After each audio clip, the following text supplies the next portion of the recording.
Hello viewers, இன்னைக்கு நம்ம பார்க்கக்கூடிய டாபிக் ரெக்குயர்மெண்ட்ஸ் ஆஃப் இன்சுலேட்டர்ஸ்.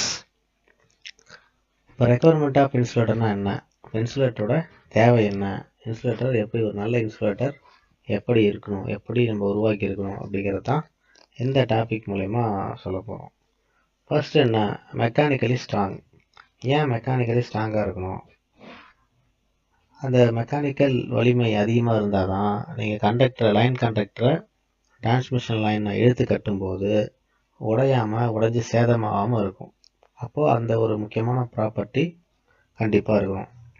அதுக்கடுத்தது டயல்ட்ரிக் ஸ்ட்ரென்த்து ரொம்ப அதிகமாக இருக்கும். இப்போ டயல்ட்ரிக் ஸ்ட்ரென்த்துங்கிறது என்ன, கரண்ட்டை கண்டக்ட் பண்ணாத அந்த தன்மைக்கு பேர் தான் டயல்ட்ரிக் ஸ்ட்ரென்த்து.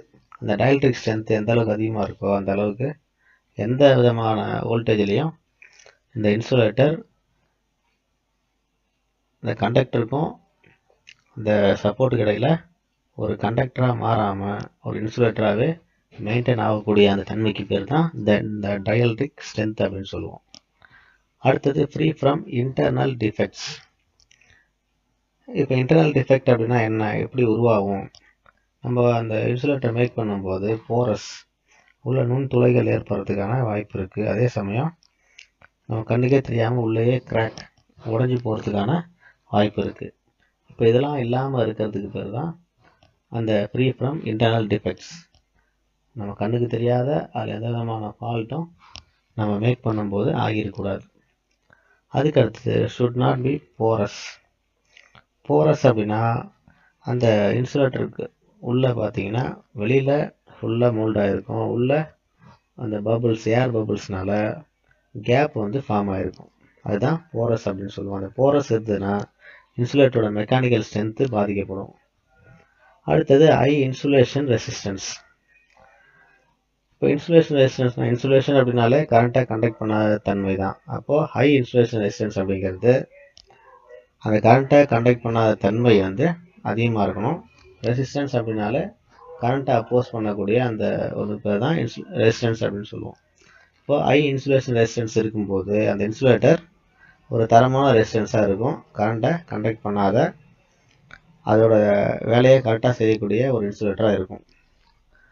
அடுத்தது do not change with temperature. இப்போ டெம்பரேச்சர் குறையும் போதோ அதிகமாகும் போதோ இந்த இன்சுலேட்டரில் எந்த விதமான மாற்றங்களும் ஏற்படக்கூடாது.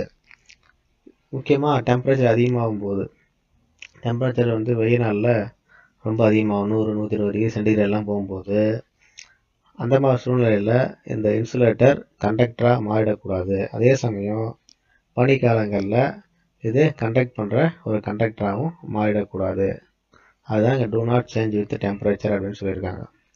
அடுத்தது பஞ்சர் வோல்டேஜுக்கும் ஃப்ளாஷ் ஓவர் வோல்டேஜுக்கும் இடையில் உள்ள அந்த ரேஷியோ கண்டிப்பாக அதிகமாக இருக்கும்.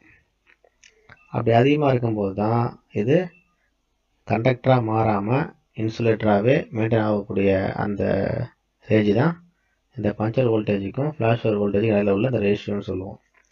அப்போது இதையும் சரியாக மெயின்டைன் பண்ணுற மாதிரி நம்ம மேக் பண்ணணும், உருவாக்கணும். இப்போ இந்த 7 ரெக்குயர்மெண்ட்டும் இருந்ததுன்னா அது ஒரு நல்ல இன்சுலேட்டர் அப்படின்னு சொல்லலாம். ஓகே வியூவர்ஸ், இது புரிஞ்சிருந்ததுன்னா லைக் பண்ணுங்கள், டவுட் இருந்ததுன்னா கமெண்ட் பண்ணுங்கள், மறக்காமல் சப்ஸ்கிரைப் பண்ணுங்கள்.